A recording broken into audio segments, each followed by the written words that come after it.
आप ये शरीर को समझ लीजिए, ये शरीर में जहां जहां एड्ज है, एड्ज आरंभिक स्थान, वहां से ग्रहों की ऊर्जा, पंच तत्वों की ऊर्जा घुसती है। जहां जहां ये पैर, हम बड़ों के चरणों में गिर के नमस्कार करते हैं, लोग बोलते हैं कि बड़ा विवेकी विनयवान है, भाई बड़ों को नमस्कार कर रहा है। हमारा धर्म सिर्फ विनय को, विनय और विवेक समझाने के लिए नीचे नहीं गिराता है। भू आकर्षण शक्ति शरीर की पंच तत्वों की ऊर्जा और ग्रहों की ऊर्जा को जमीन की ओर खींचता है, तो अंत में पैर तक जाके वो टिकता है। जब आप नमस्कार करने के रूप में पैर को स्पर्श करते हो, तो उन बुजुर्गों के शरीर में रहे हुए पंच तत्व और ग्रहों की ऊर्जा को अपने हाथ से अपने शरीर में डाल लेते हो। 1 मिनट में आपका शरीर ऊर्जावान बन जाता है चरण स्पर्श करने से। इतना सारा फायदा है उसमें, चरण स्पर्श करे। आजकल मॉडर्न लड़के बोलते हैं क्या ये बूढ़ों के पैरों में पड़ना, हमको तो कुछ समझ नहीं आता। मूर्ख, जब तक तू धर्म को नहीं समझेगा, धर्म के वैज्ञानिक रहस्यों को समझ नहीं पाएगा। आजकल लोग ये जो ग्रेविटी है, भू आकर्षण शक्ति, इसको तो मान लिए, और ये भी मान लिए कि भू आकर्षण शक्ति के कारण जब शरीर से ऊर्जा नीचे खींचा जाता है तो सबसे ज्यादा वो पैरों में टिक जाता है, क्योंकि ऊपर से नीचे खींचा जाता है तो अंतिम अंग में ज्यादा रहना है, यही वाजबी है, तो वहां जाके टिकता है। और ये हाथ है, वो रिसिपिएंट है खींचने वाला। इसीलिए हम लोग ऐसे करते हैं। क्या करते हैं? जब भी ऐसे करते हैं अगिनत ऊर्जा यहाँ से निकलती है, कोई हिसाब नहीं है। खाली किसी को ऐसा कर दिया तो बीमारी निकल सकती है, खाली ऐसा कर दिया निकल सकती है, इतनी ऊर्जा यहाँ से निकलती है। ये 2 ही जगह है, हाथ और पैर। कौन सी जगह?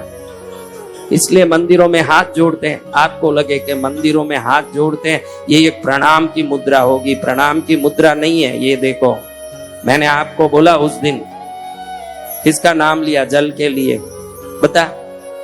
अब कहाँ याद है? हाँ, खाली सुन सुन के घर जाना है।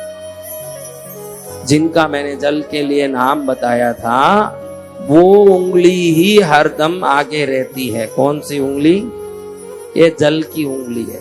और दुनिया में पंच तत्वों में जल तत्व ही ऐसा है जो ऊर्जा को तुरंत अंदर ले सकता है। आप प्रणाम करते हो, हजारों वर्षों से करते हो, ऐसे नहीं कर सकते।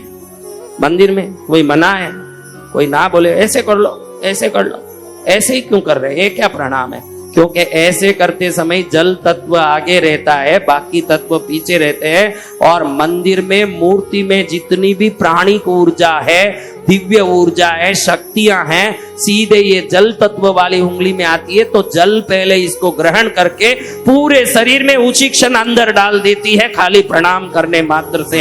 ये प्रणाम करने का ताकत है, खाली ये जल तत्व की उंगली काम करती है। ये देखो, ये जल तत्व है, क्या है? ये पृथ्वी है, ये आकाश है, ये वायु है, वायु, ये अग्नि है, ये तत्वों हैं। मुद्रा को जैसे जैसे मोड़ते हो, ये 5 तत्वों में देखो, ऐसे दबाओगे ना, ऐसे, तो कम पड़ेगा। क्या होगा?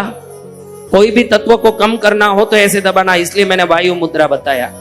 ऐसे करोगे तो वो सही होगा। अगर कम हो तो सही हो जाएगा, ज्यादा हो तो सही हो जाएगा। अगर आपको लगे कि मेरा कोई भी धंधा चलता नहीं है, मेरे को, बहनों को लगे कि मेरे को खूब गहना चाहिए, सोना चाहिए, क्या चाहिए? ऐसे ऐसे मत करो, आएगा ही नहीं, चले जाएगा। झूठ नहीं कहना, अंदर तो है कि खूब पहन लूं, बैठ जाऊं। हाँ, मेरे डांट सुन के लगे कि नहीं। अभी देखो, बहुत सरल है। ये पृथ्वी की उंगली है, ये उंगली, इसको ऐसे रख के रोज बैठ जाओगी, 48 दिन में देखोगी कि बगैर मांगे, बगैर खरीदे, कोई ना कोई एक इतना टुकड़ा भी सोना आएगा ही आएगा, वो करके ही रहेगा अपना काम, 100% होगा। और साधक अपने मुख से कहता है वचन सिद्ध है, हाँ सत्य, तो वो होके ही रहेगा, ऐसे करे तो। देखो, किडनी प्रॉब्लम है, किडनी का तकलीफ है, जल घड़ी घड़ी पेशाब लगता है, घड़ी घड़ी पेशाब, इसको अच्छे से जोर से दबाओ, घड़ी घड़ी पेशाब लगना ही बंद, पेशाब का कोई प्रॉब्लम ही बंद। और ऐसे रखोगे तो उस संबंधी बीमारी खत्म।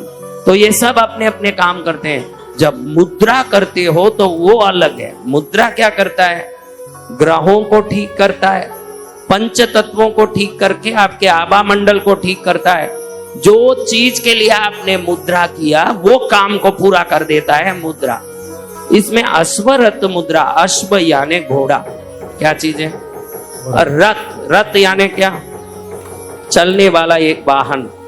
अब ये वाहन खड़ा है भाई, घोड़ा नहीं है, क्या होगा? तो आपकी जिंदगी भी तो बिना घोड़े का वाहन की तरह खड़ा हुआ है। तो ये अश्वरथ मुद्रा कहता है कि 48 दिन सुबह उठ के नहा धो के जो 20 मिनट इसको करते हैं, उनका कैसा भी